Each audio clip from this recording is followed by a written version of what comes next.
Hello दोस्तों, आज के इस टॉपिक में हम एक हाई रिस्क प्रेगनेंसी के बारे में डिस्कस करेंगे जिसका नाम है एक्टोपिक प्रेगनेंसी। एक्टोपिक प्रेगनेंसी क्या होती है? एक्टोपिक प्रेगनेंसी का मतलब होता है कि नॉर्मली क्या होता है कि फैलोपियन ट्यूब्स के अंदर क्या होता है, फर्टिलाइजेशन होता है। नॉर्मली फर्टिलाइजेशन ओवेरियन ट्यूब्स में होता है। ओवेरियन ट्यूब्स में फर्टिलाइजेशन होने के बाद में क्या होता है कि जो जाइगोट बनता है वो क्या होता है, यूट्राइन कैविटी के अंदर इस एंडोमेट्रियम के अंदर जाके क्या हो जाता है, इम्प्लांट हो जाता है। ये तो होता है नॉर्मल प्रोसेस के अंदर। लेकिन एक्टोपिक प्रेगनेंसी के अंदर क्या होगा कि ये यूट्रस यहाँ ओवरी से रिलीज़ हुआ और यहाँ से कहाँ तुरंत ही इमीडिएट कहाँ चला जाता है। ये जो फिम्ब्रियाइज होते हैं फैलोपियन ट्यूब के, ये फिम्ब्रियाई कहाँ ले जाते हैं, उसको फैलोपियन ट्यूब्स के एम्पुला वाले पार्ट में ले जाते हैं। यहाँ पे एम्पुला वाले पार्ट में ही क्या होता है, इसका फर्टिलाइजेशन होता है। एक्टोपिक प्रेगनेंसी में क्या होगा, एक्टोपिक प्रेगनेंसी में क्या होगा कि ये जो फर्टिलाइज ओवम है, यानी जो फर्टिलाइजेशन के बाद जो जाइगोट बनता है, ये जाइगोट क्या होगा एम्पुला से और यहाँ पे जो यूट्राइन कैविटी है, जो एंडोमेट्रियम है यूट्रस की, यहाँ तक ट्रांसफ़र नहीं हो पाएगा, यानी यहाँ इम्प्लांट नहीं हो पाएगा और जो एम्पुला वाले पार्ट में ही क्या करने लग जाए, ग्रोथ करने लग जाए। या उसके अलावा यानी इस यूट्राइन कैविटी के अलावा जो एंडोमेट्रियम है, इसके अलावा कहीं पे भी अगर जो जाइगोट है वो क्या करने लग जाए, ग्रोथ करने लग जाए और कहीं और क्या हो जाते हैं, इम्प्लांट हो जाता है। यानी नॉर्मल यूट्राइन कैविटी के आउटसाइड कहीं पे भी अगर यहाँ पे मान लो ओवरी से रिलीज़ हुआ और यहीं पे क्या हो गया, स्पर्म से फर्टिलाइज हो गया, तो यहीं पे इम्प्लांट होने लग गया। ये आउटसाइड पेरिटोनियम कैविटीज़ में है ना, कहीं पे भी। इसके अलावा यूट्रस के भी यहाँ वाले जो ट्यूब वाले पार्ट में अदर देन एंडोमेट्रियम, यानी जो कैविटी है एंडोमेट्रियम है, इसके अलावा कहीं पे भी पूरी जो यहाँ पे क्या हो जाए, इम्प्लांट हो जाए, तो उस कंडीशन को हम क्या बोलते हैं, एक्टोपिक प्रेगनेंसी बोलते हैं। जैसे हम देखें definition, an ectopic pregnancy is one in which the fertilised ovum is implanted and develop outside the normal endometrial cavity. यानी एक्टोपिक प्रेगनेंसी का मतलब होता है कि जो फर्टिलाइज्ड ओवम है, यानी जो जाइगोट का फॉर्मेशन हुआ है, जो नॉर्मली एंडोमेट्रियम में क्या होता है, इम्प्लांट होता है, और ये क्या करे, एंडोमेट्रियम के अलावा कहीं पे भी इम्प्लांट हो जाए आउटसाइड द एंडोमेट्रियम, जिसको हम क्या बोलते हैं, एक्टोपिक प्रेगनेंसी बोलते हैं। नेक्स्ट हम देखें अगर इसकी इंसिडेंट रेट, तो ectopic happens in about 0.25 to 1% of all pregnancies.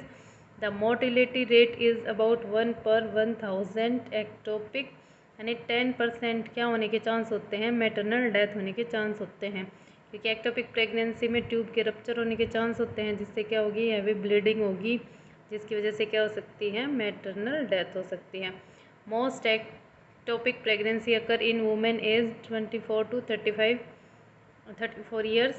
Over 75% of ectopic are diagnosed before 12th week of gestation और 1 से 1 to 2% ऑफ टोटल प्रेगनेंसी में ये क्या होता है। नेक्स्ट हम देखेंगे कि टाइप्स, यानी कहाँ कहाँ पे क्या हो सकता है, ये जो इम्प्लांट हो सकता है जाइगोट ट्यूब्स के अंदर। मोस्टली ये ट्यूब्स के अंदर फर्टिलाइज हुआ और वहीं पे क्या हो जाता है, इम्प्लांट हो जाता है, जिसको हम बोलेंगे ट्यूबल। नॉन ट्यूबल यानी ट्यूब के अलावा अगर कहीं और इम्प्लांट हो गए हैं यूट्राइन कैविटी में, उसको नॉन ट्यूबल बोलते हैं। हेट्रोटोपिक यानी एब्डोमिनल कैविटी में या कहीं और क्या हो जाते हैं, इम्प्लांट हो जाते हैं। उसके बाद में हम देखते हैं site of implantation. Site of implantation का मतलब है कि कहाँ पे क्या हुआ है, इम्प्लांटेशन हुआ है। फर्स्ट इसमें हम देखते हैं एक्स्ट्रा यूट्राइन। एक्स्ट्रा यूट्राइन का मतलब होता है कि यूट्राइन कैविटी के अलावा और कहाँ पे क्या हुए हैं, ये इम्प्लांट हुए हैं। यानी जैसे कहाँ पे हो गया, ट्यूब्स में ट्यूबल, यानी 98% तो हमने ऊपर भी देखा कि कहाँ के चांस होते हैं, ट्यूबल प्रेगनेंसी के चांस होते हैं। उसके अलावा ओवेरियन, यानी जहाँ ओवरी जहाँ से रिलीज़ हुआ है वहीं अगर ये फर्टिलाइज हो गया और वहीं पे अगर इम्प्लांट होने लग जाए, तो उस कंडीशन को क्या बोलते हैं, ओवेरियन। उसके अलावा एब्डोमिनल, यानी इम्प्लांट कहाँ पे हो रहा हो, एब्डोमिनल कैविटी के अंदर क्या हो जाए, इम्प्लांट हो जाए, उस कंडीशन को हम बोलते हैं एब्डोमिनल।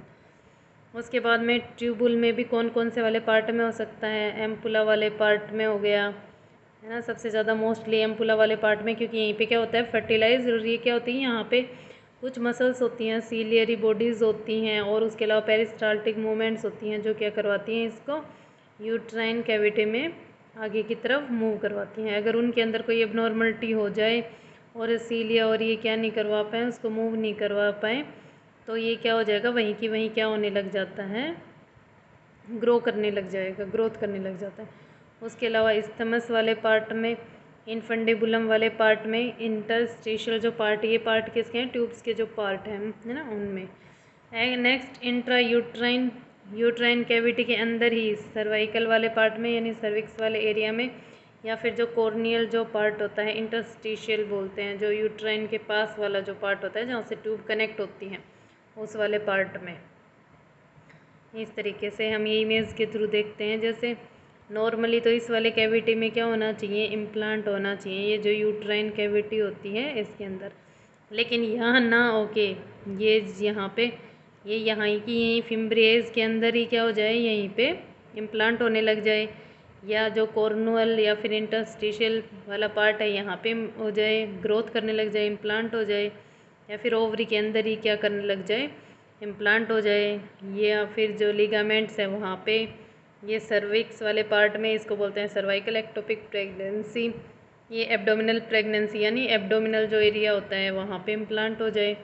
ये जो इस्थमिक एक्टोपिक प्रेगनेंसी, जो इस्थमस पार्ट होता है यूट्राइन ट्यूब का वहाँ पे, या फिर जो एम्पुला वाला पार्ट होता है जहाँ पे इसका फर्टिलाइजेशन हुआ, अगर ये यहाँ पे, तो ये जो क्या होते हैं, प्लेस होते हैं जहाँ पे क्या कर सकता है, ये इम्प्लांट कर सकता है। नॉर्मली इस कैविटी के अंदर क्या होना चाहिए, इसका इम्प्लांटेशन होना चाहिए।